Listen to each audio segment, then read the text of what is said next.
네, 오늘 말씀은 요한복음 40탄 실로암이라는 제목입니다. 주일날 설교했던 내용인데요. 주일날 제가 실수하는 바람에 영상 녹화를 못했어요. 그래서 영상 녹화를 못해서 지금 이제 못 들으신 분들이 많이 계셔서 이 영상을 녹화하고 있습니다. 그래서 지금은 사경이라고 생각하고 동일하게 주일날 드렸던 말씀 그대로 가급적이면 전하도록 이렇게 노력을 하겠습니다. 그래서 이곳에 지금 아무도 없지만 꽉 차 있다라고 생각을 하고 설교를 하도록 하겠습니다. 네, 요한복음 9장 1절에서 12절 말씀 보도록 하겠습니다. 예수께서 길을 가실 때에 날 때부터 맹인된 사람을 보신지라. 제자들이 물어 이르되 라삐오, 이 사람이 맹인으로 난 것이 누구의 죄로 인함이니이까? 자기니이까 그의 부모니이까? 예수께서 대답하시되 이 사람이나 그 부모의 죄로 인한 것이 아니라 그에게서 하나님이 하시는 일을 나타내고자 하심이라. 때가 아직 낮음에 나를 보내신 이의 일을 우리가 하여야 하리라. 밤이 오리니 그때는 아무도 일할 수 없느니라. 내가 세상에 있는 동안에는 세상의 빛이로다. 이 말씀을 하시고 땅에 침을 뱉어 진흙을 이겨 그의 눈에 바르시고 이르시되 실로암 못에 가서 씻으라 하시니, 실로암은 번역하면 보냄을 받았다는 뜻이라. 이에 가서 씻고 밝은 눈으로 왔더라. 이웃 사람들이 전에 그가 거린인 것을 보았던 사람들이 이르되 이는 앉아서 구걸하던 자가 아니냐? 어떤 사람은 그 사람이라 하며 어떤 사람은 아니라 그와 비슷하다 하거늘 자기 말은 내가 그라 하니, 그들이 묻되 그러면 내 눈이 어떻게 떠졌느냐? 대답하되 예수라 하는 그 사람이 진흙을 이겨 내 눈에 바르고 나더러 실로암에 가서 씻으라 하기에 가서 씻었더니 보게 되었노라. 그들이 이르되 그가 어디 있느냐? 이르되 알지 못하노라 하니라. 아멘. 네, 오늘 본문은 이 실로암이라는 이 이야기는 아주 유명한 말씀이죠. 성경에 나오는 그 유명한 말씀일수록 우리가 해석을 문자적으로 하는 경우가 상당히 많아요. 그러니까 유명하면 유명할수록 더 잘못된 해석을 하고 있는 경우가 상당히 많죠. 그래서 오늘 본문도 그런 뉘앙스가 굉장히 강한 잘못된 해석을 주로 많이 하는, 그러니까 잘못됐다기보다는 본질을 보지 못하고 껍데기에 너무 집중하는 본문이라고 할 수가 있겠죠.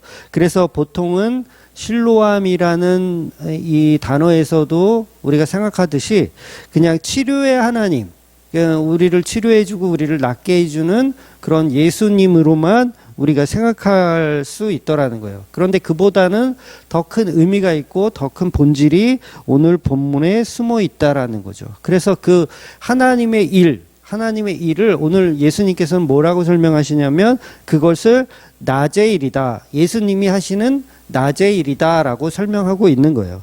즉 낮의 일은 예수님이 십자가에 달리기 전에 예수님이 하셔야 하는 표적들을 이야기하는 거예요. 그러니까 예수님이 십자가에 달리면 이제 밤이 오는 거잖아요. 밤이 오게 되면 낮의 일을 못하게 된다. 그러니 내가 낮에 있는 동안, 빛으로 있는 동안 너희들에게 많은 표적들을 보여줘야 한다라고 설명하는 거예요. 그래서 엄밀히 따지면 십자가에 죽기 이전은 낮의 일, 십자가에 죽고 나면 십자가에 죽으실 때는 밤이 되는 거죠. 그래서 선지자들이 말했던 그 수많은 예표들이 있잖아요. 선지자들은 다 예수 그리스도를 증거하잖아요. 그 증거가 나다라는 걸 표현하는 시간이 낮 시간이라는 거예요. 십자가에 달리기 전이라는 거죠. 예수님이 십자가에 죽고 부활하신 이후에는 표적이라는 것이 이제 부활의 표적으로 완성이 되기 때문에 표적이 완성됩니다. 그래서 낮 시간 동안은 예수님이 열심히 표적을 전해야 된다라는 이야기를 하는 거예요. 물론 부활하신 이후에도 성령을 받은 사도들이 베드로나 바울도 십자가의 표적을 증거하지만 예수님이 직접 보여주시는 십자가의 표적은 이제 얼마 남지 않은 거예요. 이제 곧 이제 십자가에 달리시기 때문에 얼마 남지 않은 겁니다. 그래서 낮의 일은 예수님이 하는 거예요. 그런데 오늘 본문 4절에 보면 때가 낮음에 나를 보내신 이의 일을 우리가 하여야 하리라, 이런 말씀이 있어요. 그럼 여기 우리라는 단어가 굉장히 거슬리더라고요, 저는. 그래서 여기 우리라는 단어가 들어가면 이게 문맥상 안 맞는데, 낮의 일은 예수님이 한다라고 표현해야 되는데, 물론 제자들이 못 알아듣고 있지만 낮의 일은 예수님이 해야 된다라고 해야 되는데 우리라는 단어가 있어요. 그래서 제가 원어를 좀 이게 찾아봤어요. 원어도 보고 영어 성경은 어떻게 번역했는지도 좀 보고 또 우리 한국 성경들은 어떻게 번역했는지 보니까 요 단어는 원어적으로 헤마스라는 단어인데 어떤 원어 성경에는 이 헤마스라는 단어가 가로가 쳐져 있더라고요. 그러니까 없는 단어일 수도 있다라는 표현이 되어 있어요. 그리고 영어 성경도 보니까 다른 성경들은 we must work라고 되어 있는데 킹 제임스에 보면 I must work이라고 되어 있어요. 그러니까 I must work. 그러니까 내가 일한다. 그리고 다른 성경에는 우리가 일한다로 표현되어 있는 거죠. 그러니까 표현 자체가 정확하지 않아요. 그러니까 우리라고 표현하기도 하고 내가라고 표현하기도 하더라는 거예요. 그래서 이 헤마스라는 단어는 에고에서부터 유래돼서 시작한 글자예요. 그러니까 원래는 1인칭 대명사죠. 1인칭 대명사. 그러니까 제가 볼 때는 번역상에 있어서 이 헤마스를 나라고 번역할 수도 있고 우리라고 번역할 수도 있는 걸로 보여져요. 그래서 번역학에 따라서. 그래서 보통은 우리나라 정서하고 외국 정서는 좀 다르잖아요. 그래서 외국은 뭐 자기 와이프를 이야기할 때 우리 와이프라는 표현을 안 써요. 외국 사람들은 my wife, 나의 아내라고 얘기하고 집도 my home이라고 얘기하지 we home이라고 얘기하지 않잖아요. 그러니까 1인칭을 쓰죠. 그러니까 한국은 정서상 자기 아내를 우리 아내라고 표현해요. 우리 아내. 그러니까 공동체적 어떤 그런 게 있나 봐. 우리나라 정서는. 그러니까 우리 집도 항상 우리 집에 놀러 와라, 우리 교회에 놀러 와라 이렇게 표현하는데 외국 사람들은 내 집에 놀러 와라, 내 교회에 놀러 와라 이렇게 표현하는 것 같아요. 그래서 그런 번역상의 오류로 오늘 헤마스라는 이 단어는 우리라고 번역하기보다는 내가 하여야 한다라고 번역해야 되는 게 맞죠. 그래서 4절은 때가 낮음에 나를 보내신 이의 일을 내가 하여야 하리라 라고 번역하는 게 맞는 거예요. 그러니까 때가 아직 낮음에 나를 보내신 이가 누구예요? 하나님이죠. 하나님의 일을 예수님이 하여야 한다라고 표현하는 거 있는 거예요.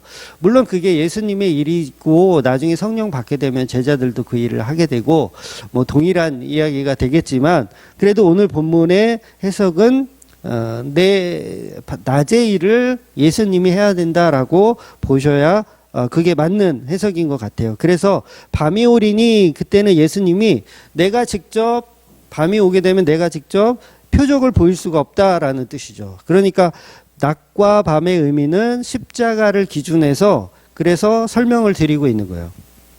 그래서 11장 11절에 나사로가 잠들었도다. 그러나 내가 깨우러 가노라. 이렇게 말하잖아요. 여기서도 깨우러 갈 때도 우리가 깨우러 가는 게 아니에요. 그러니까 제자들과 다 같이 그 나사로를 깨우러 가는 게 아니라 동행은 같이 하지만 깨우는 일은 예수님이 하는 거예요. 그러니까 예수님이 낮의 일을 주관하시는 본질이라고 표현하고 있는 거죠. 그래서 나사로 깨울 때도 오늘 본문과 비슷한 이야기를 하세요.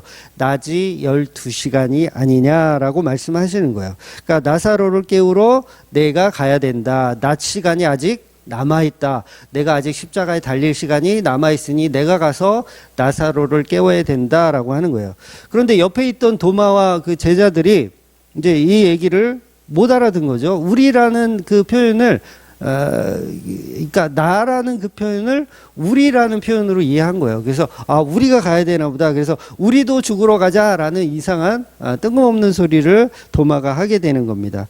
그래서 5절에는 내가 세상에 있는 동안 나는 세상의 빛이다라고 말씀하시는 거예요.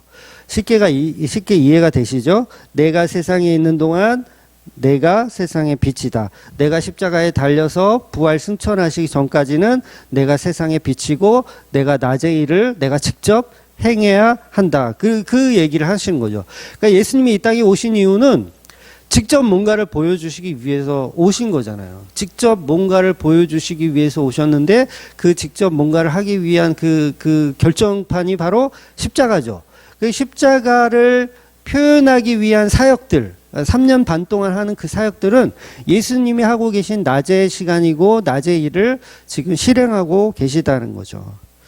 그래서 오늘 본문은 본질적으로 치료의 하나님이라는 본문을 보시면 안 돼요. 치료의 예수님만을 보시면 안 돼요. 그건 하나의 그 과정 속에 그냥 있는 거고, 본질은 뭐냐면 6번째 표적이 본질입니다. 6번째 표적. 어떤 표적? 십자가의 표적. 십자가에 죽으셔야 하는 예수님의 표적을 보여주시는 게 오늘 말씀의 본질이라는 거예요.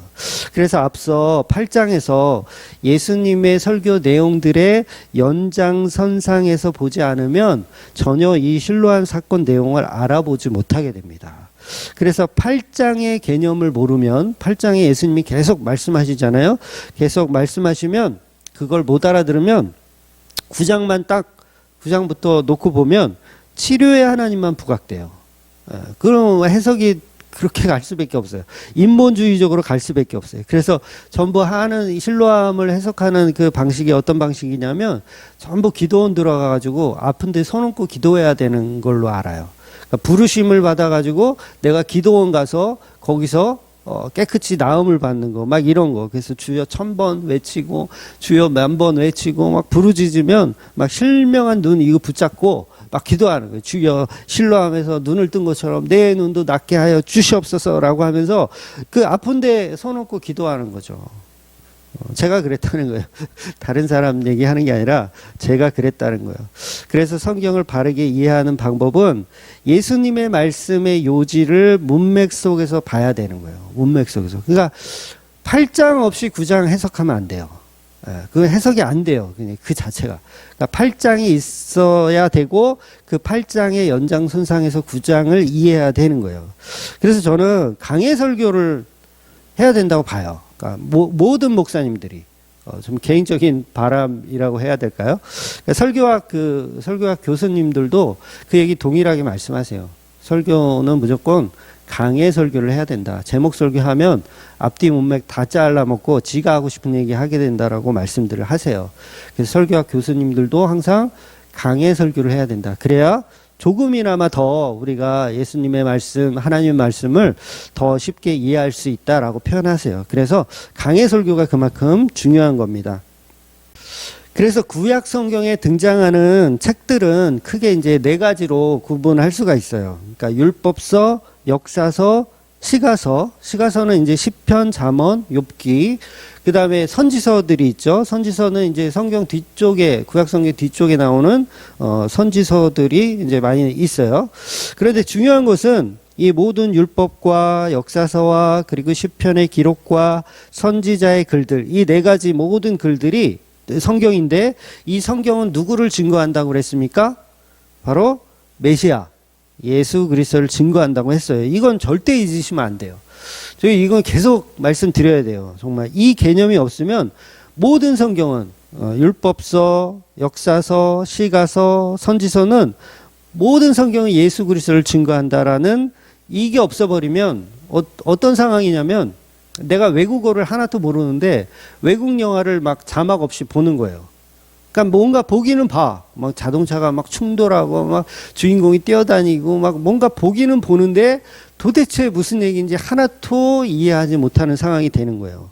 그러니까 성경을 아무리 읽어도 이 모든 성경이 예수 그리스도를 증거한다는 이 맥락을 몰라버리고 그냥 막 보면 자막 없이 성경 보는 거하고 똑같아요. 성경 아무리 100번, 1000번 읽어도 예수 그리스도의 복음을 이해하지 못하더라는 거예요. 그래서 사도행전에서도 보면 에디오피아 내시가 이사야서를 막 열심히 보는데 도대체 무슨 얘기인지 잘 모르겠는 거예요. 도대체 여기서 말하는 이 사람은 누군가, 이게 난가, 이 글 쓴 사람인가, 이게 도대체 누군가 잘 몰라요. 그래서 빌립 집사가 나타나서 이건 예수님의 이야기다라고 하면서 이사야서를 설명을 해주세요. 차근차근 설명해 주니까 그때서야 이 에디오피아 내시가 말씀을 알아듣고 이해하는 거죠. 그러면서 너무 기뻐가지고 세례까지 빌립 집사한테 세례까지 받는 사건이 사도행전에 기록하고 있습니다. 그러니까 모든 성경은 예수 그리스도를 증거한다는 것에 저와 여러분이 동의를 하셔야 돼요. 그것을 동의하지 못한다. 무슨 성경이 전부 예수만 얘기하냐? 아니다. 다른 얘기도 해. 그냥 인간이 잘 먹고 잘 사는 법도 얘기하기도 하고, 인간들이 서로 이게 성공하는 법도 얘기하기도 하고, 돈 잘 버는 법도 얘기하고, 막 이것저것 많이 얘기해. 라고 하면 그걸 자유주의 신학이라고 하는 거예요. 자유주의 신학. 이거는 정말, 이건 그냥 말 그대로 이단보다 더 엉터리예요. 이건 자유주의 신학. 그냥 종교인에 불과한 거예요. 그래서 반드시 저와 여러분은 모든 성경은 예수 그리스도를 증거한다는 걸 동일하게 인정하셔야 됩니다. 그래서 바울도 로마서에서 동일한 이야기로 시작을 해요. 로마서를 시작할 때 그렇게 시작합니다. 모든 성경은 예수 그리스도 그의 아들에 관하여 기록하고 있다라고 시작해요. 그리고 여러 번 말씀드렸지만 요한복음 5장에서도 예수님이 직접 모든 성경은 나에 대하여 기록하고 있다라고 말씀하시는 거예요.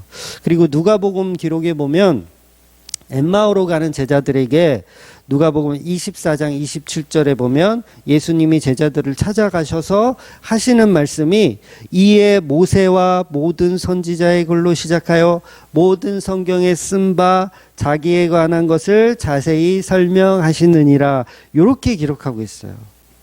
그렇다면 모든 성경에 쓴 바 자기에 관해서 이야기하는 그 이야기는 전부 낮의 일이라는 개념이에요. 낮의 일. 그렇다면 십자가 이전에 나오는 모든 내용들은 아직은 낮의 일입니다. 오늘 본문도 십자가 이전의 낮의 개념이기 때문에 그래서 십자가 이전을 전부 구약이라고 하는 거예요. 구약의 모든 성경은 예수 그리스도를 증거한다. 그래서 십자가에 달리기 이전에 지금 이 사건, 6번째 표적, 그 다음에 나사로의 7번째 표적, 이런 것도 전부 낮의 일인 거예요. 낮의 일. 십자가가 서면 이건 이제 어둠이 시작되는 밤이 되는 거기 때문에 현재까지 이제 낮의 일이라는 거죠.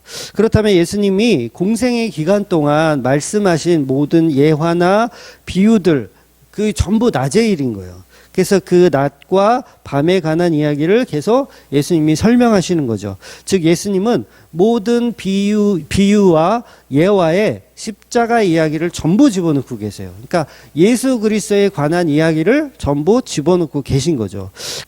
예수님은 복음서에서 상당히 많은 양의 비유와 예화로 말씀하셨습니다. 심지어 비유가 아니면 말씀하지 않으신다까지 말씀하셨어요. 그러니까 마태복음 13장 34절 볼게요. 예수께서 이 모든 것을 무리에게 비유로 말씀하시고 비유가 아니면 아무것도 말씀하시지 아니하셨으니 라고 이야기하고 계세요. 그러니까 예수님이 이 땅에 오신 자체는 비유적 삶을 사신 거예요. 그게 왜 비유냐면 예수님은 하나님인데 인간의 몸을 입고 이 땅에 오셨다라는 이 자체가 비유라는 거예요. 그러니까 전에도 제가 설명드렸지만 그러니까 예수님은 하나님의 아들이 아니에요. 예, 잘 들어보세요. 예수님은 하나님의 아들이 아니에요. 이제 이 부분만 탁 떼면 제가 이단되는 거고. 예수님은 하나님의 아들이 아니고 이건 비유입니다. 이건 비유고요. 사실 예수님은 하나님의 아들이 아니라 하나님과 같은 삼위일체적 동등한 하나님이에요. 이해가 되시죠? 그래서 성부는 되게 강하신 신이고 성자는 약한 신이고 하나님께, 그러니까 성부한테 순종해야 되는 그 자식된 도리를 해야 되는 그런 존재이고, 또 성령 하나님은 그냥 두 분을 잘 이렇게 모시는 뭐 따까리 같은 하나님인가 뭐 이렇게 우리가 세 분의 하나님을 막 이렇게 비교 대상으로 우월성을 가지고 이렇게 보시면 안 된다는 거예요. 예수님은 하나님의 아들이다. 이거는 어디까지나 비유라는 거죠. 비유. 그래서 세 분의 하나님은 하나의 본질을 가진 세 위격을 가지신 삼위일체적 하나님이에요. 그래서 예수님과 하나님 성령님은 유일한 하나의 하나님인 거죠. 이게 본질인 거죠. 그래서 여러분 하나님이라는 말의 역사도 굉장히 재미가 있거든요. 이게 역사적 다툼이 좀 있었어요. 우리나라 그 기독교가 들어온 지 100년 좀 넘었잖아요. 그때 그동안도 호칭 정리에 관해서 굉장한 이게 다툼이 있어요. 지금도 보면 아직도 그런 다툼이 지금은 어느 정도 정리가 됐지만 지금도 나누어져 있거든요. 그래서 뭐 하늘님이라고 표현해야 되는지 아니면 하느님이라고 표현해야 되는지 아니면 하나님이라고 표현해야 되는지 요 다툼들이 있었어요. 그래서 천주교는 지금은 하느님이라고 쓰죠. 천주교에서는 하느님. 그래서 공동번역 성경을 보면 거기는 하나님이라고 안 나오고 하느님이라고 나와 있어요. 그러니까 하늘에 계신 하나님 할 때 그 하나님을 사용하는 거예요. 그런데 개신교는 왜 하느님이라는 표현을 사용하지 않느냐면, 그러니까 하느님 그러면 하늘에 계신 하나님 그러면 한국의 어떤 보편적 정서, 무속적인 어떤 이런 게 좀 가득하잖아요. 하나님 팽배하잖아요. 우리나라는. 그 산에 있는 신을 뭐라 그러죠? 산신령이라 그러고, 바다에 있는 신은 용왕님이라 그러고, 또 하늘에 있는 신은 뭐 천주다 뭐 이렇게 표현을 하잖아요. 그런 개념에서 다양성을 가진 하나님을 표현하는 그 수많은 하나님 중에 하나의 하늘님이라고 표현하는 건 적절하지 않다. 오해의 소지가 있다. 그래서 우리 개신교는 유일신을 강조할 수 있는 단어인 하나, 하나에 숫자 하나에 님자를 붙인 거예요. 그래서 숫자 하나에 님자를 붙이면 말이 이상하지 않습니까? 그런 말은 없잖아요. 예를 들어서 뭐 5님, 6님, 7님 이런 말은 없잖아요. 식당에 갔는데 식당 주인이 우리 손님 5님 가십니다. 7님 가십니다. 8번 테이블에 7님 가십니다. 자리 좀 세팅해 주세요. 이렇게 이야기하지 않잖아요. 그러니까 숫자에 님을 붙이면 이상해요. 그러니까 말이 이상하긴 해도 그래도 유일한 하나님을 뜻하기 때문에, 또 하나님은 절대자이기 때문에 당연히 인간의 언어로 완성될 수 있는 분이 아니라는 의미에서 세상에 없는 단어를 사용하여 하나님이라는 합성어를 사용하고 있는 거예요. 결국 이런 하나님의 속성, 인간의 문자로 표현할 수 있나요? 표현할 수가 없죠. 그건 당연한 거예요. 그러니까 그것 또한 하나님의 이름 또한 비유일 뿐이라는 거예요. 그러니까 하나님의 진짜 이름은 없어요. 하나님은 이름이 필요 없는 존재예요. 왜냐하면 하나밖에 없는 유일한 존재이기 때문에 이름이 필요 없어요. 우리 인간들은 다 비슷하잖아요. 다 코 2개, 코 2개래. 눈 2개, 코 하나, 입 하나 다 똑같이 생겼으니까 누가 누군지 구분할 수 없으니 이름이 필요하지만 하나님은 이름이 필요 없는 분이잖아요. 그러니까 그건 다 비유라는 거죠. 뭐 하늘님이라고 부르든 하나님이라고 부르든 중요한 건 예수 그리스도를 통한 하나님을 보셔야 된다는 거죠. 그래서 뭐 여호와 증인들은 하나님의 이름을 뭐 여호와라고 불러야 된다. 뭐 어디는 뭐 야훼라고 불러야 된다. 그런 게 다 쓸데없는 짓이라는 거죠. 그 이름을 우리가 부른다고 해서 그들이 우월성을 갖는 거 그 자체가 어차피 인간의 문자일 뿐이라는 거예요. 전부 비유라는 거죠. 그래서 그런 문자적인 우월성에서 빠져나오셔야 되는 거예요. 즉 성부는 아버지고 성자는 아들이고, 그 말은 그냥 비유로 주시는 말씀이라는 거예요. 그러니까 무슨 뭐 하나님 아버지가 있는데 아버지 하나님은 있는데 어머니 하나님은 왜 없냐? 분명히 어머니 하나님도 있을 거다라고 하면서 어머니 하나님을 믿는 뭐 그런 종교 집단도 있잖아요. 그걸 한심하다고 하는 거예요. 문자의 비유에 벗어나지 못한 한심한, 비유를 주는 건 본질을 보라고 주는 거지 그 비유 자체를 믿으라고 주는 게 아니잖아요. 그런데 그런 문자주의에 빠져가지고 그런 어리석은 행동들을 지금도 수많은 이단들은 하고 있고, 우리 교인들도 그런 문자주의에 빠져 있는 경우가 많이 있다라는 거죠. 그래서 비유는 비유를 보는 게 아니라 그 비유 속에 들어있는 본질을 이해해야 된다는 거죠. 그래서 비유를 주시는 이유는 우리를 통하여서 잘 이해하기 위해서, 잘 알아듣게 하기 위해서 주시는 거예요. 그래서 예수님은 신랑이고 교회는 신부다. 이것도 비유잖아요. 비유로 설명하는 거지. 여러분이 나중에 천국 가가지고 진짜 신방 차리고 막 이렇게 예수님하고 막 이거 아니에요. 그건 다 비유입니다. 그렇게 생각하시면 안 되고요. 그 성경에 보면 그 19금 성경이 실제로 있어요. 우리나라는 이제 그 개념은 없지만 유대인들 중에서는 19살 미만은 보지 못하게 하는 성경이 있어요. 무슨 성경이냐면 이제 아가서라는 성경이에요. 아가서에 보면 남녀의 사랑을 굉장히 적나라하게 막 표현한 그 원색적인 단어들이 막 들어 있거든요. 그래서 아가서는 못 읽게 되어 있어요. 그리고 에스겔서도 보면 에스겔서 16장 이후에 보면 거기도 막 좀 이렇게 막 적나라한 성인용 단어들이 꽤 많이 들어 있거든요. 막 음란한 여자가 이제 피덩이였던 음란한 여자가 나중에 이제 막 화대 그 음란한 짓을 하는 내용들이 있어요.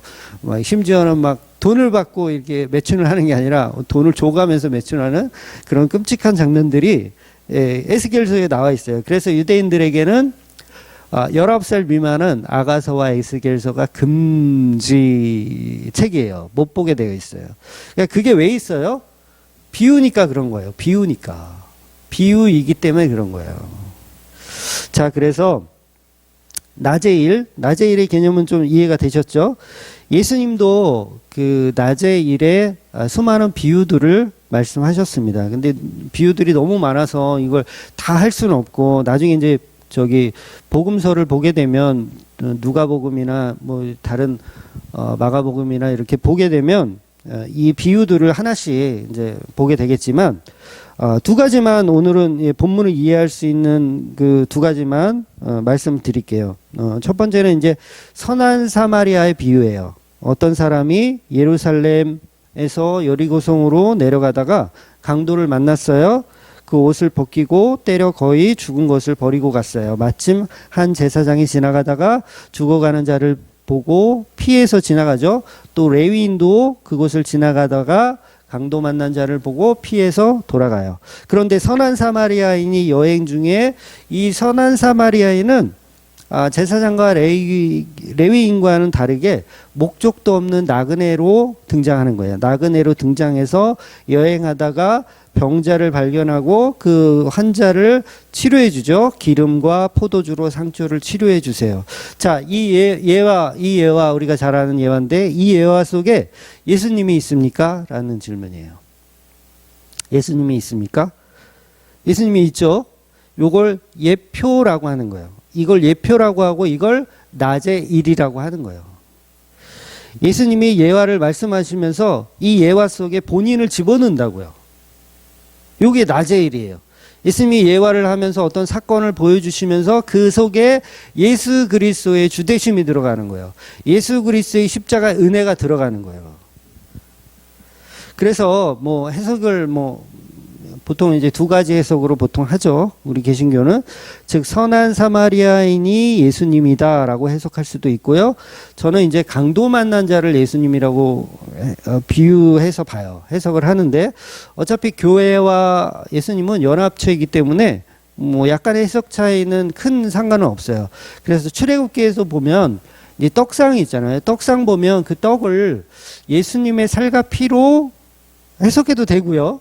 그 다음에 그 떡이 12개이기 때문에 12지파, 교회를 상징한다라고 표현해도 돼요. 그러니까 예수님과 교회는 항상 연합의 개념이기 때문에 어떤 해석을 하든 그 안에 반드시 예수 그리스도가 등장하더라는 거죠.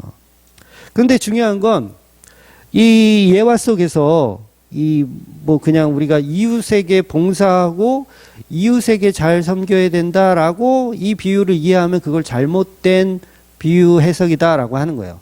반드시 예화 속에는 예수 그리스도가 발견되어줘야 해요. 실제로 예수님은 발견되지도록 설명하고 계시고요. 그런데 우리는 영적 귀가 열리지 않았기 때문에 모든 예화나 비유로 예수님이 들어있다라는 걸 보지 않고 내가 어떻게 해야 되는지를 봐요. 그래서 선한 사마리아 비유 보면서 나도 이웃에게 헌신봉사해야 되겠다. 그 수준으로 성경을 보게 되면 그걸 못 알아들었다라고 표현을 하는 겁니다. 그래서 한 가지 더 예를 하나 더 볼게요. 조금 더 노골적인 표현이 담긴 이야기예요. 뭐냐면 포도원 농부의 비유예요. 그러니까 포도원 주인이 포도원을 만들어 놓고 농부들에게 세를 주고 이제 타국으로 갔어요. 그리고 추수 때가 되어서 이제 세를 받기 위해서 포도원 소출의 얼마를 가져와라 라고 해서 하인을 한 명 보낸 거예요. 그랬더니 농부들이 그 하인을 몹시 때려서 돌려보내요. 그리고 두 번째 하인을 보냈는데 역시 때리고 돌려보냅니다. 세 번째 하인도 역시 때리고 돌려보내요. 그래서 이제 마지막으로 이 주인이 자기 아들을 포도원 농부들에게 보내는 거예요. 그래서 포도원 농부들에게 보내면 이 사람은 그래도 주인의 아들이기 때문에 함부로 대하지 않고 함부로 때리지 않고 세를 줄 것이라고 생각하고 그 아들을 농부들에게 보냈더니 이놈의 농부들이 그 주인의 아들을 보고 이는 상속자가 아니냐. 우리가 저 아들을 때려 죽이고 그 상속을 우리가 받아내자라고 하면서 그 아들을 포도원 밖으로 끌고 나가가지고 포도원 밖에서 그 아들을 죽여버립니다. 요게 포도원 농부의 비유예요. 여기서 맞아 죽은 주인, 그 아들이 누구죠? 누구를 예표하고 있어요? 바로 예수 그리스도를 예표하고 있어요. 이건 성경이 해석하고 있어요. 건축자들이 버린 모퉁이의 머릿돌을 예수님으로 비유하고 있어요. 그러니까 모든 비유를 하나씩 하나씩 딱 찾아보면 그 속에 반드시 예수 그리스도의 예표가 다 들어 있습니다. 그래서 비유가 아니면 말씀하지 않으시는 거예요. 예수님의 예표가 없는 비유나 사건은 없어요. 그런 얘기는 없습니다. 그러니 모든 설교가 십자가로 예수님으로 결론 나는 것은 당연한 거예요. 그래서 모든 성경에 쓴 바, 모든 율법, 선지자의 글, 시편, 역사서 다 예수 그리스도를 증거하더라는 거예요. 절대로 성경은 인간이 살아가야 할 어떤 윤리적이며 도덕적이며 사회생활 잘하라는 어떤 철학이나 인문학의 내용을 담고 있지 않더라는 거예요. 그건 하나의 포장일 뿐이고 실제로는 예수님의 십자가로 인한 하나님의 영광, 예수 그리스도의 주되심, 그분이 진정 그리스도이심을 드러내기 위한 이야기들로 가득 차 있다라는 거죠. 그래서 우리는 십자가를 발견해야 된다는 거예요. 그래서 그 십자가를 표적하는 모든 사건과 비유가 성경 전체의 이야기라는 거죠. 그렇다면 오늘 본문은 예화는 아니에요. 이건 예화는 아니지만 정말 실제로 있었던 역사적 사실이지만 이 내용 가운데, 이 실로암이라는 오늘 본문의 이 내용 가운데 예수님의 주되심과 예수 그리스도의 십자가의 은혜가 들어있다라는 거죠. 그럼 오늘 본문에서 예수님의 예표로 등장하는 예수님의 예표를 우리가 찾아봐야 한다는 거예요. 이게 본질이라는 거죠. 즉 오늘 본문을 사건이 아닌 예화라고 한번 생각해 보세요. 아까 사마리아 비유와 농부들의 비유에서 우리가 본 것처럼 그런 하나의 예화라고 생각해 본다면 오늘 이 실로암 이 사건에서 예수님의 역할을 맡은 자가 누구일까라는 질문이에요. 여러분 누구라고 생각하세요? 오늘 본문이 예표라면 예수님의 역할을 감당하고 있는 사람 누구인가? 바로 본문의 맹인이 예수님의 예표로 등장하고 있는 것입니다. 아직 잘 이해가 안 되실 수도 있어요. 그런데 조금만 더 들어보세요.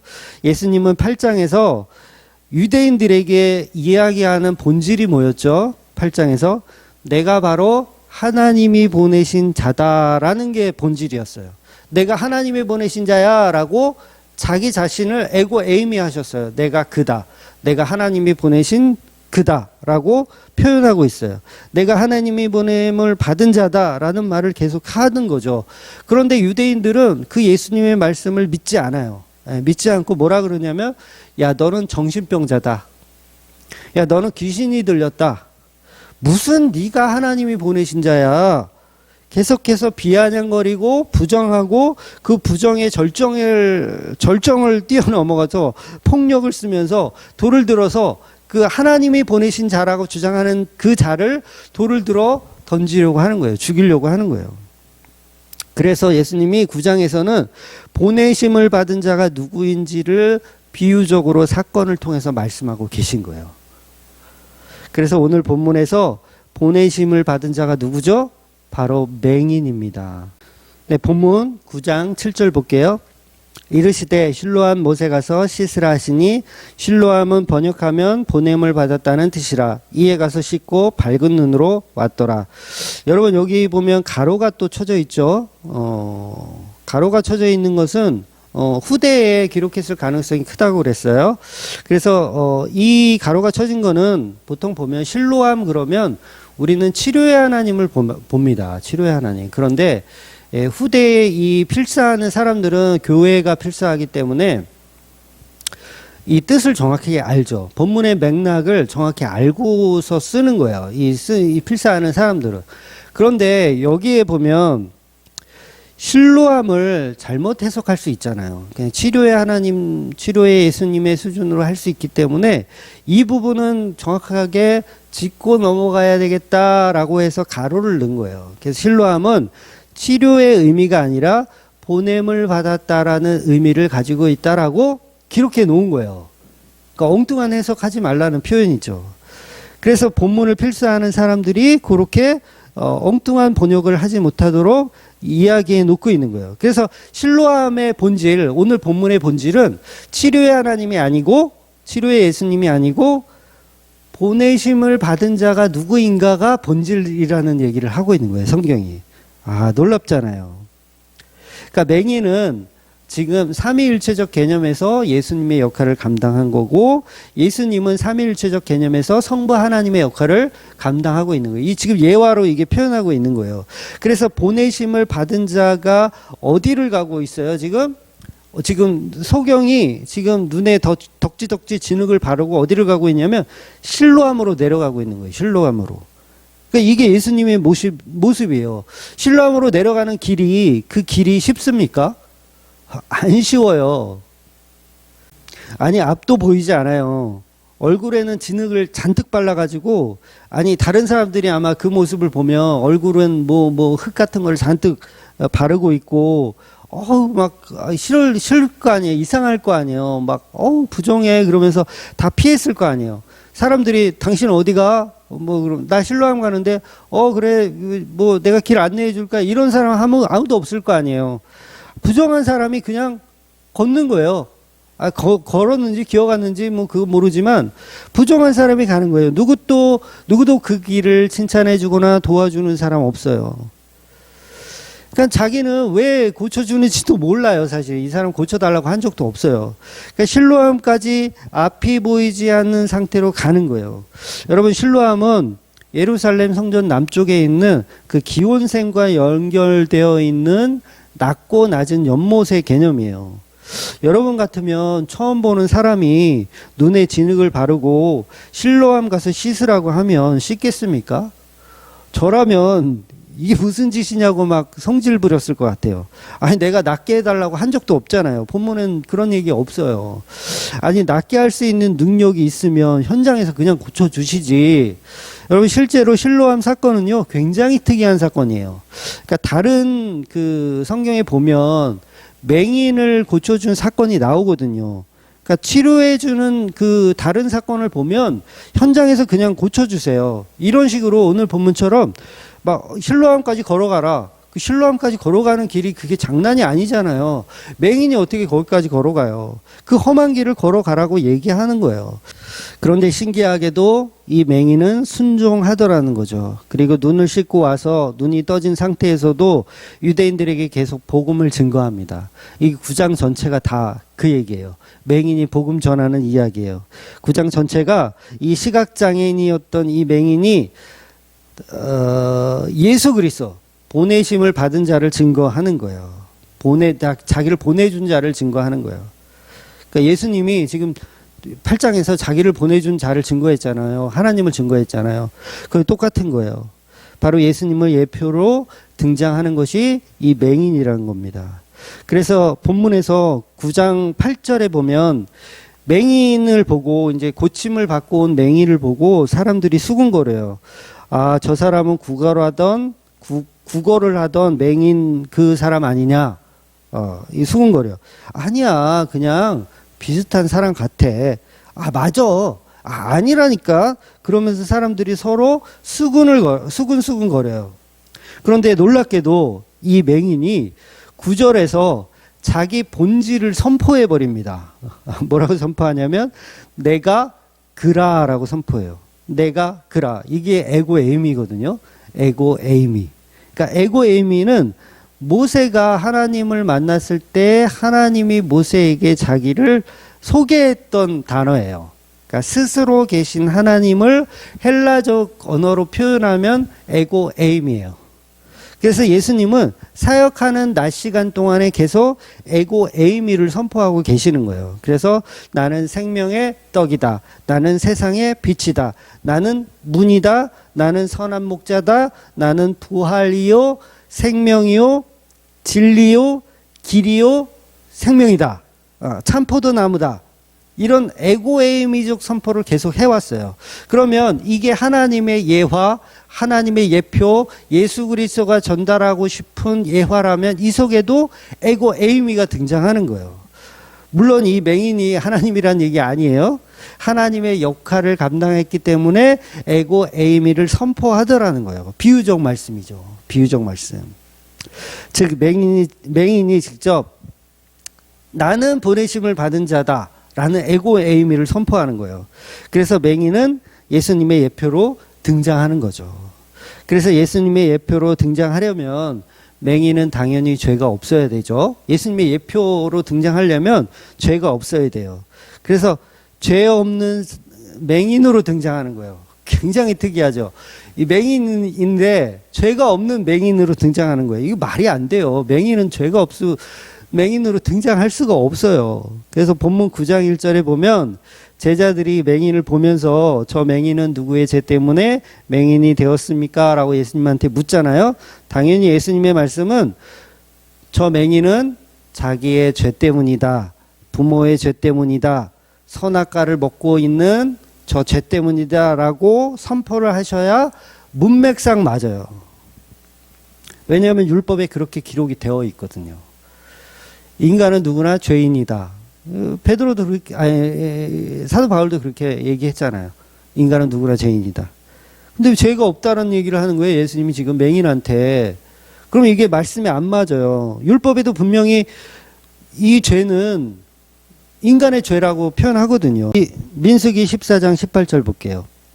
여호와는 노하기를 더디하시고 인자가 많아 죄악과 허물을 사하시나 형벌받은 자는 결탄코 사하지 아니하시고 아버지의 죄악을 자식에게 갚아 3, 4대까지 이르게 하리라 하셨나이다. 맞죠? 아버지가 죄악을 저지르면 자식도 3, 4대까지 그 죄값을 감당하는 것이 율법이 맞아요. 그러니까 이게 지금 민수기만 이렇게 나오는 게 아니고요. 제가 시간이 없어서 다 찾지 못하는 거지만 율법에는 3, 4대까지 죄를 감당해야 된다는 얘기가 몇 군데나 더 나와요.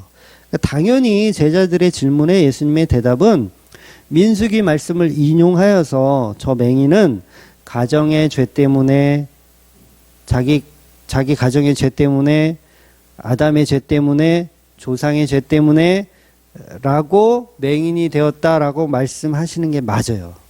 이게 율법입니다. 근데 독특하게도 예수님은 그 맹인에게 죄가 없다라고 하는 거예요. 부모의 죄도 아니고 자신의 죄도 아니다. 왜 이렇게 선포하실까요? 왜 이렇게 선포하실까요? 이 맹인이 바로 예수 그리스도의 예표로 등장해야 하는 사람이기 때문에 그래요. 죄가 없는 사람이 죄인처럼 눈에 진흙을 쓰고 가장 낮은 곳, 실로암이라는 가장 낮은 곳까지 걸어가는 거예요. 요 걸어가는 이 과정을 낮의 일이라고 예수님이 지금 표현하고 있는 거예요. 여러분 그 5장에서 요한복음 5장에서 나누었던 38년 된 병자 기억나세요? 그러니까 38년 된 병자를 치료해 주시고 나중에 예수님 다시 만나잖아요. 38년 된 병자하고 그때 예수님이 뭐라고 말씀하시냐면 5장 14절에 보면 그 후에 예수께서 성전에서 그 사람을 만나 이르시되 보라 내가 나왔으니 더 심한 것이 생기지 않게 다시는 죄를 범하지 말라 하시니 라고 표현해요. 더 심한 것이 생기지 않게 다시는 죄를 범하지 말라. 그러면 38년 된 병자는 죄가 있었다는 말입니까? 없었다는 말입니까? 죄의 가능성을 열어두시고 말씀하신 거예요. 근데 독특하게도 38년 된 병자와 다르게 오늘 실로암의 그 맹인은 죄가 없다라고 말씀하시는 거예요. 이거 말이 안 되는 거예요. 요한복음 오늘 본문 9장 3절 볼게요. 예수께서 대답하시되 이 사람이나 부모의 죄로 인한 것이 아니라 그에게서 하나님이 하시는 일을 나타내고자 하심이라 라고 말하죠. 하나님의 일을 나타내고자 하심이기 때문에 죄가 없다라는 거예요. 그래서 그러면 하나님이 하시는 일을 나타낸다는 건 뭐예요? 이 맹인이 예수님의 역할을 감당하는 자이기 때문에 죄가 없다라고 선포해 주신다는 거예요. 와, 이게 복음이죠. 그래서 여러분 그 로마서 3장 23절에 보면 뭐라고 되어 있습니까? 모든 사람이 죄를 범하였음에 하나님의 영광에 이르지 못하더니 라고 되어 있어요. 그럼 예수님 말하고 사도 바울 말하고 다르잖아요. 지금 사도 바울은 모든 사람은 죄인이다, 그 맹인도 죄인이다, 38년 된 병자도 죄인이다 라고 얘기하는데, 예수님은 이 맹인은 죄가 없다라는 거예요. 여러분, 이걸 구원이라고 하는 거예요. 절대자 하나님이 모든 인간은 죄인인데 내가 지명한 얘는 죄가 없다라고 하는 거, 이걸 구원이라고 얘기하는 거예요. 그래서 그 구원 받는 자들이 하나님 나라를 가는 거죠. 인간은 누구나 죄가 있어요, 없어요? 누구나 죄가 있어요. 이 맹인도 죄가 있습니다. 죄가 없다는 얘기가 아니에요. 죄가 있어요. 그러나 낮의 일을 하기 위해서 잠시 예수님의 표적의 자리에 있는 거예요. 그러니까 죄가 없다라는 칭함을 받는 거예요. 성도는 다 이렇게 구원되는 거예요. 마치 맹인처럼 나는 맹인이야. 나의 죄 때문에 맹인이 되었어. 그런데 예수님의 은혜가 개입되면 죄가 없다라는 칭함을 받게 되는 거예요. 그래서 이 맹인은 예수님의 예표로 쓰임을 받아야 하기 때문에 죄가 없는 자로 비유적으로 등장하는 것입니다. 본문에서 맹인은 예수님의 예표로 등장하지 않으면 그냥 죄인이 맞아요.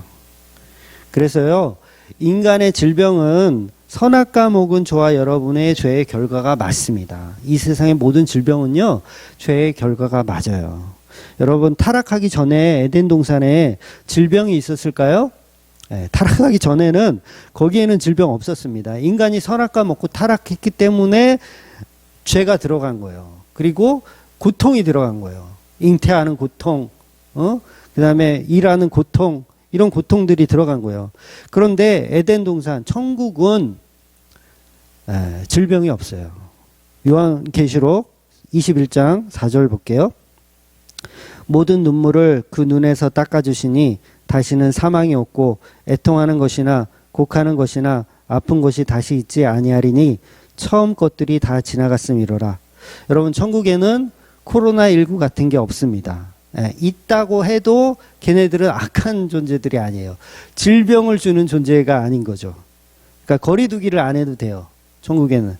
그러니까 본질적으로 질병이라는 것은 저와 여러분이 선악과를 먹었기 때문에 질병이 들어온 것이고, 동물들도 이제 병들고 서로 죽이고 묻고 뜯고 하고, 그다음에 인간도 병들어 사망하는 거예요.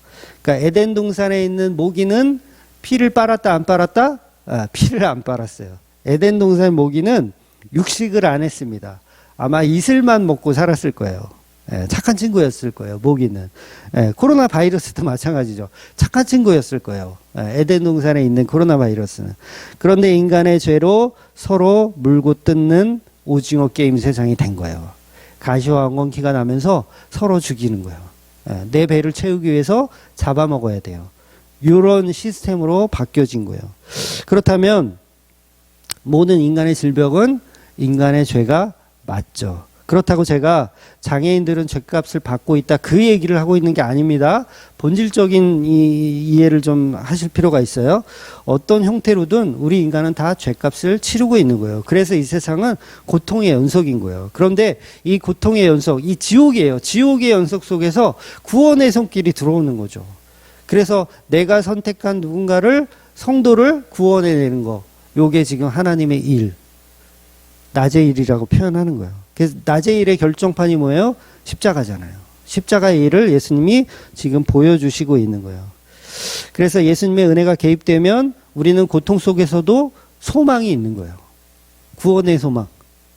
나도 맹인이지만, 그러니까 제가 그 8년을 목회하면서 강단에서 울어본 게 사실 이번 주가 처음이었어요. 그래서 우리 성도님들이 뒤에 이제 교제하면서 막 놀렸는데, 8년 만에 처음이었어요. 근데 제가 왜 눈물을 흘렸냐면, 제가 맹인의 자리에 있더라고요. 그러니까 제가 맹인의 자리에 있던 사람이고, 그렇게 있던 사람인데 내 죄값으로 인해서 내가 맹인의 삶을 살고 있는 당연한 삶이었는데, 예수님이 그냥 길을 지나가시다가 나를 보시고 죄 없다 말씀하시고 나를 예수님의 예표로 사용하고 계시구나라는 그런, 제가 한 설교에 제가 은혜를 받아가지고 막 8년 목회하면서 처음으로 교인들이 보는 앞에서 눈물을 흘렸었습니다. 그래서 그 질문하신 분들이 몇 분 계셔서 이게 말씀드리는 거예요. 그래서 이 맹인이었던 나를 보게 되고, 또 그런 나를 예수님이 낮의 일로, 하나님의 일로 사용하신다는 그 은혜에 이제 감동을 받은 거죠. 그래서 예수님을 믿으면 우리는 맹인된 자리에서 그 은혜를 발견하는 거예요. 그리고 십자가의 길을 걷게 되는 거죠. 그래서 보내심을 받은 자는 빛나는 성전에서 내려오셔서 가장 낮은 곳, 바로 예수 그리스도께서 하늘의 영광을 버리고 가장 낮은 이 땅에 내려오신 그 예수 그리스도를 오늘 본문은 설명하고 있는 거예요. 그래서 에스겔서 마지막 부분에 보면 거기 나오잖아요.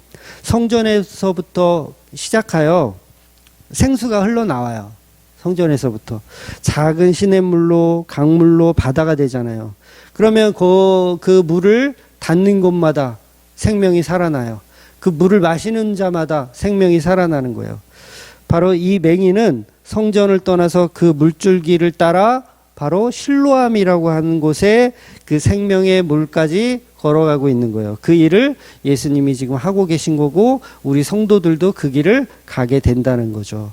그래서 예수님이 지금 계속해서 설교하신 대로, 8장까지 설교하신 내용대로 그런 말씀도 하셨잖아요. 수가성 여인에게도 물을 마시는 자마다, 내가 주는 물을 마시는 자마다 생수의 강이 그 배에서 흘러 넘친다. 생명이 살아나는 역사가 일어난다라는 걸 이제 에스겔서와 이렇게 빗대어서 설명을 드렸던 거예요. 그래서 오늘 본문은 결국 십자가에 지신 예수님께서 구원을 이루시고 복음을 전하는 모습을 고스란히 담아내고 있는 것입니다. 그래서 저는 그 그림에 관해서는 잘 몰라요. 그림에 관해서는 잘 모르는데, 뭐 피카소 그림 같은 거 보면 좀 잘 모르겠더라고요.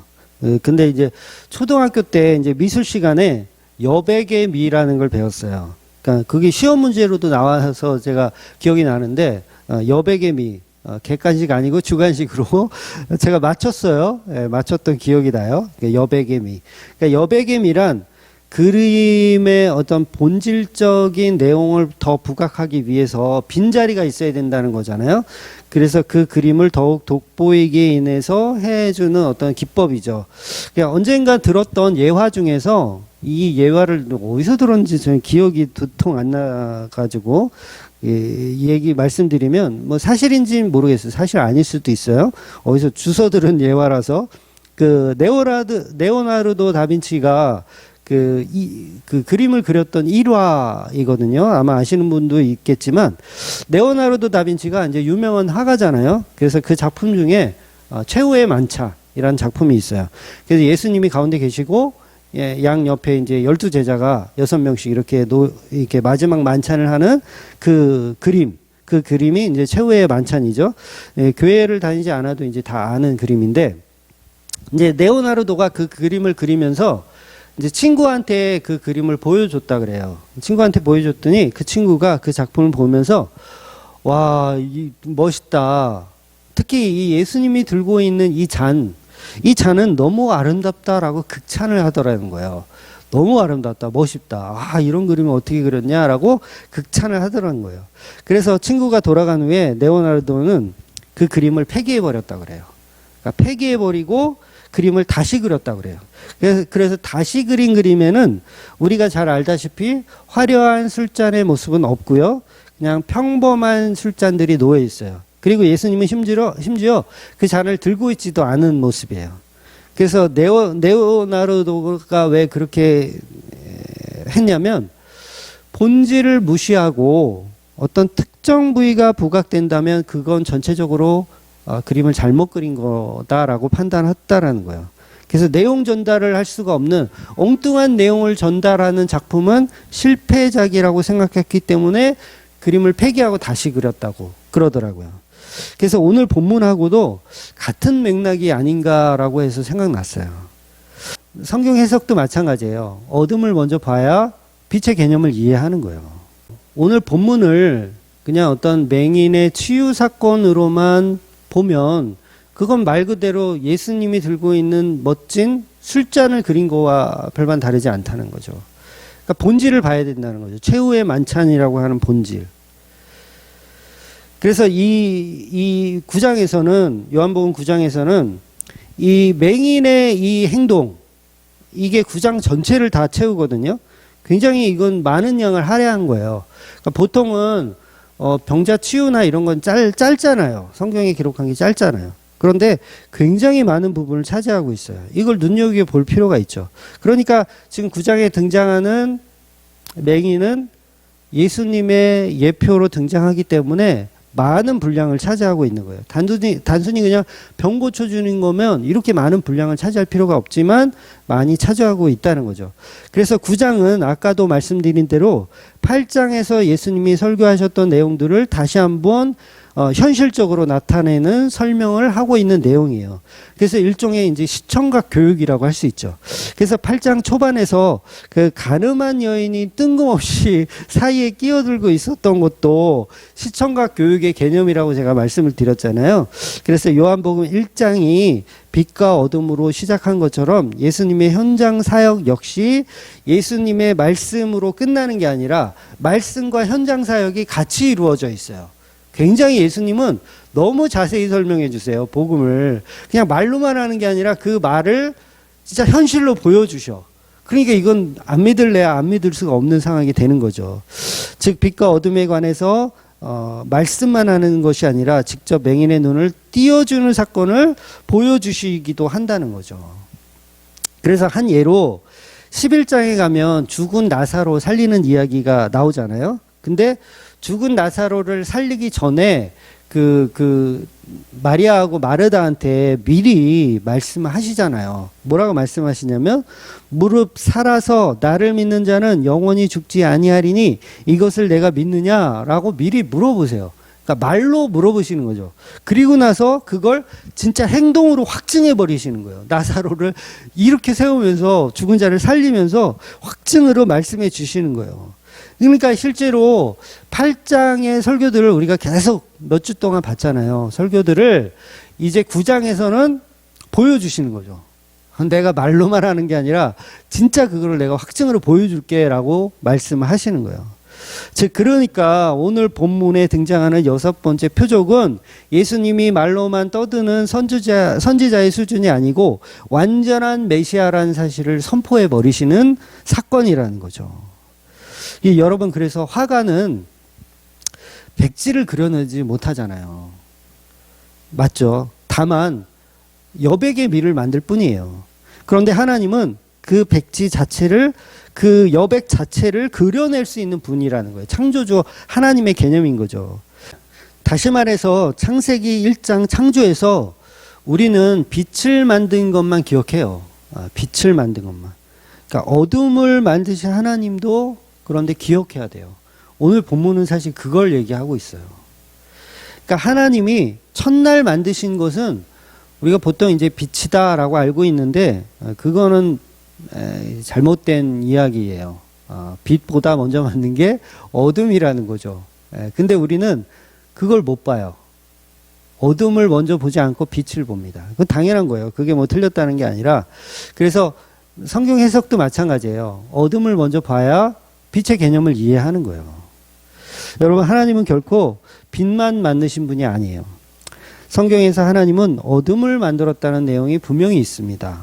이사야서 45장 7절 볼게요. 나는 빛도 짓고 어둠도 창조하며 나는 평안도 짓고 환난도 창조하나니 나는 여호와라. 이 모든 일들을 행하는 자니라 하였노라.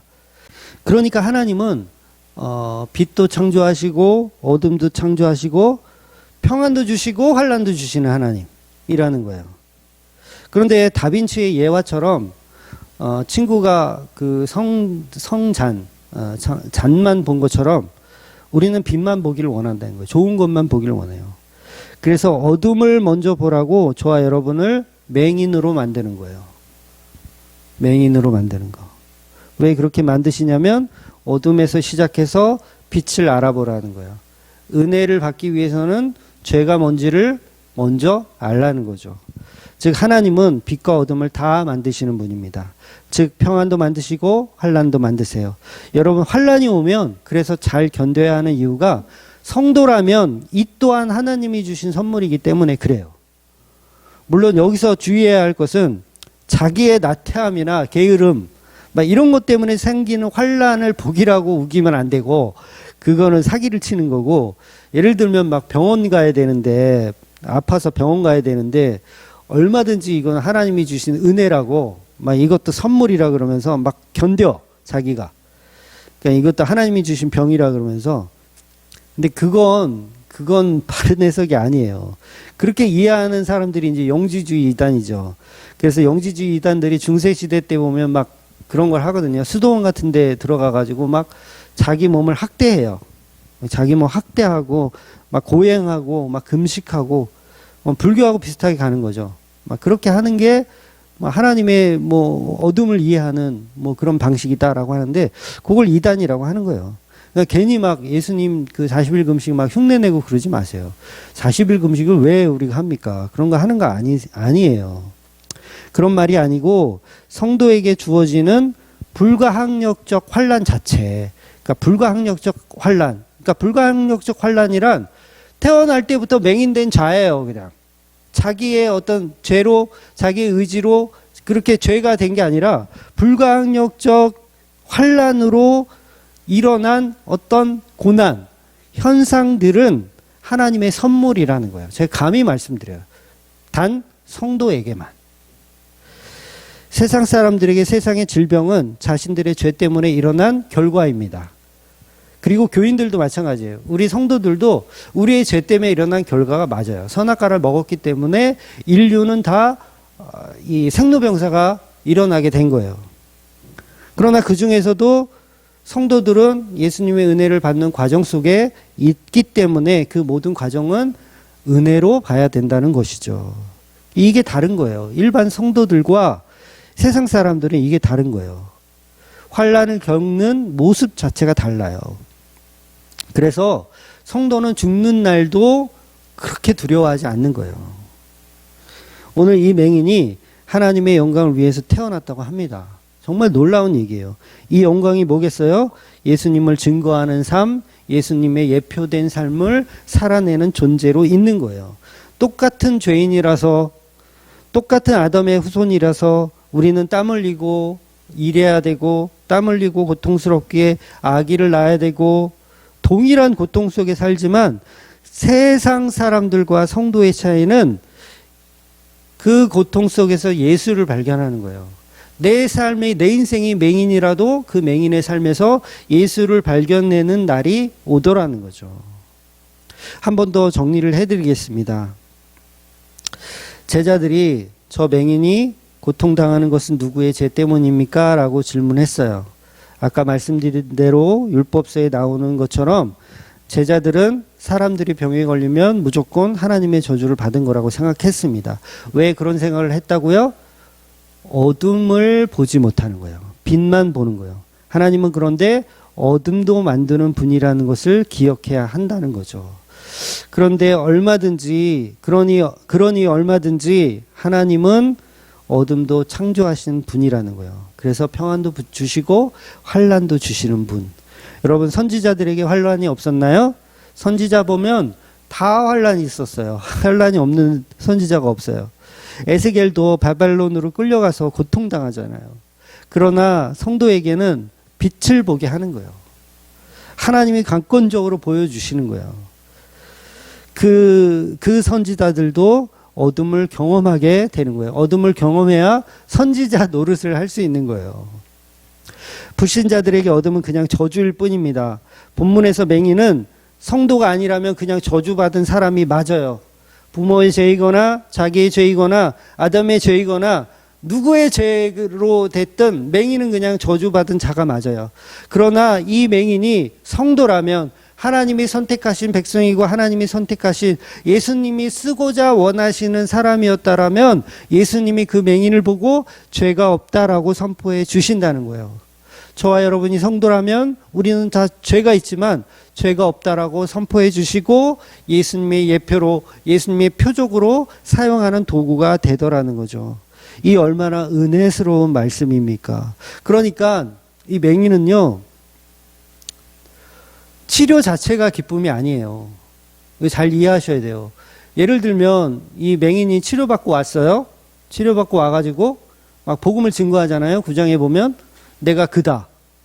예수님이 나를 낫게 해주셨다. 그분은 선지자다. 라고 증언을 막 해요. 그런데 유대인들이 막 성질 나가지고 이 맹인을 때려 죽였어요. 이건 성경에 안 나와요. 만약에 그렇다면 때려 죽였다라면 그럼 세상 사람들이 보면 그 맹인은 불행한 인생이에요. 그러나 성경적으로 보면 그 맹인의 삶이 바로 성도의 삶이라는 거예요. 그래서 스데반 집사가 죽은 것은 낮의 일을 충분히 예표하고 돌아가신 거예요. 그래서 스데반 집사도 예수님의 일을 감당한 뭐예요? 맹인의 삶을 잘 살아냈다라고 볼 수 있는 거죠. 중요한 것은 내가 예수 그리스도의 은혜 받은 존재인가가 중요한 겁니다.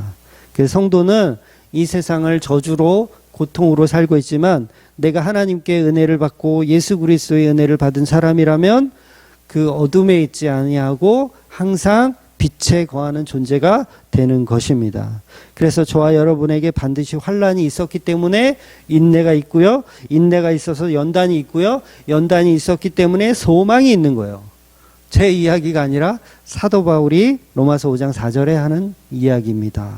성도에게는 환난이 인내가 되고 인내가 연단이 되고 연단이 소망이 되는 거예요.